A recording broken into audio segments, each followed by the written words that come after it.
Welcome to Design Domination, where you'll learn to become a better, more business-savvy designer so you can dominate your competition.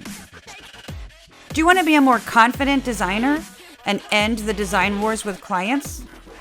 My accessible branding and design course will help you do just that.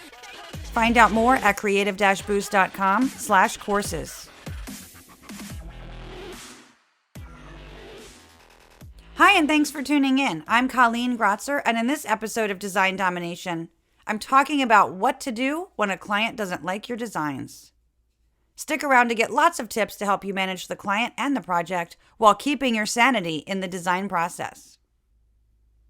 We've all been there. We've sent off a proof of a design we worked so hard on, that we were so proud of, only for the client to not get it. Or worse, they rip it to shreds and request a ton of design changes.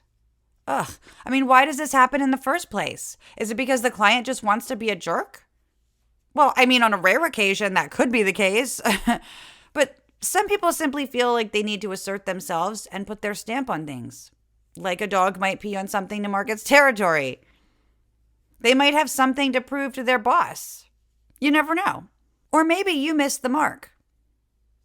When a client doesn't like the designs that you've just presented, the first thing to do is to not take it personally. And I know that can be hard. As designers, we get personally invested in our work. But you have to remember, graphic design is a business, and you need to separate yourself from the work. Don't take it as a personal attack. It doesn't mean that they don't like you. And also, don't assume that they're out to make your life miserable. Heck, sometimes I've later found out that my contact disagreed with some of the requests they were asked to pass along to me as the designer, but their opinion was vetoed by a higher up. You just never know, so don't assume anything. Take a deep breath and put your ego aside.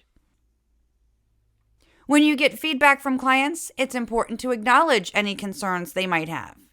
Because this isn't you versus them. The client is not the enemy. And clients want to feel heard, not dismissed. You're on the same side and should be working together.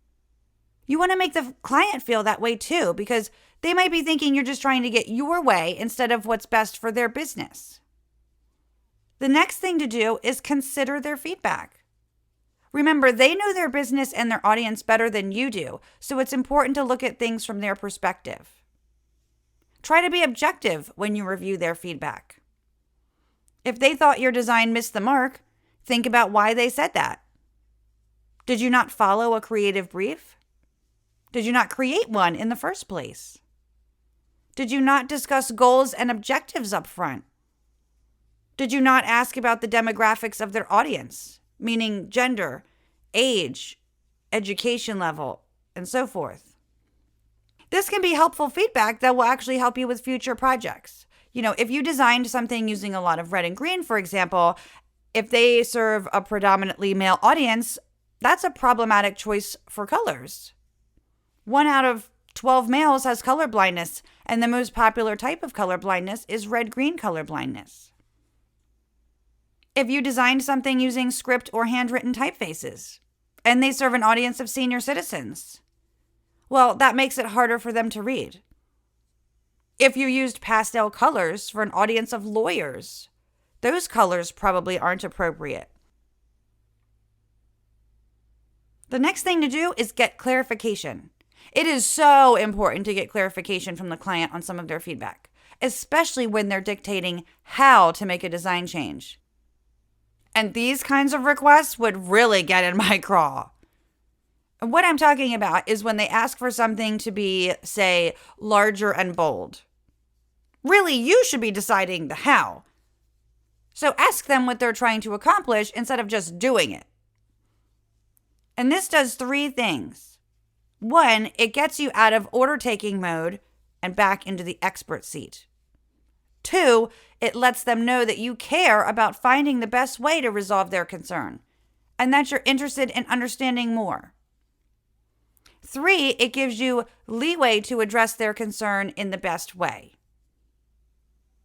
Maybe larger and bold is the solution. Maybe not. Maybe it's something else. Finding out what the issue is will help you understand how to solve the problem.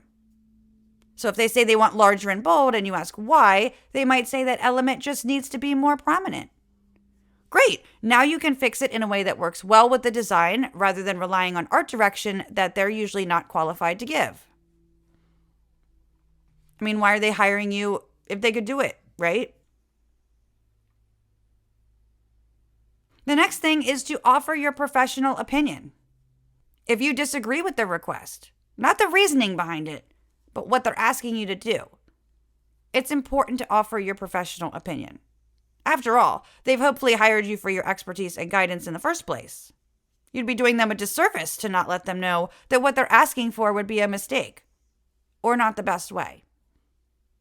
I like to approach this by using phrases such as, in my professional opinion, or in my experience. This might not be a good idea because, or a better approach might be, and then use objective data or examples to back up what you're saying. They need to know this isn't just another portfolio piece to you, that you actually care about the end results for them. So being able to provide objective information to help them understand this is crucial. Another thing you can do is show them options. Most non-designers are not visual people. So sometimes you have to show them that what they're proposing won't work. What I've done in these situations is show them what they're asking for, but then also showing my proposed version based on their feedback. So that means I'll give them an alternate version of a page, for example, if I need to, and then explain why that works over the other version. It's up to them to decide, but you need to steer them in the right direction. Something else to consider is picking your battles. Picking your battles is essential to maintain your sanity and the client relationship. It's important to remember that at the end of the day, it's their business, not yours. Don't get too attached or invested in that or in your designs. You can only do so much. You can't force them into something. Just do work that aligns with their objectives. Give your professional opinion, get paid, and move on. Don't ever care more than they do either. Now, it might surprise you that something you're doing could be contributing to how someone responds to your design work. After all, design is very subjective. You can usually prevent the design wars by taking certain actions before you even get to the review stage. And one way is by asking the right questions up front, before you even design anything. If you're not sure what to ask, be sure to get my free guide, 17 Questions You Must Ask During a Design Consultation, at creative-boost.com/questions. Also, how you present your work goes a long way in preventing design wars.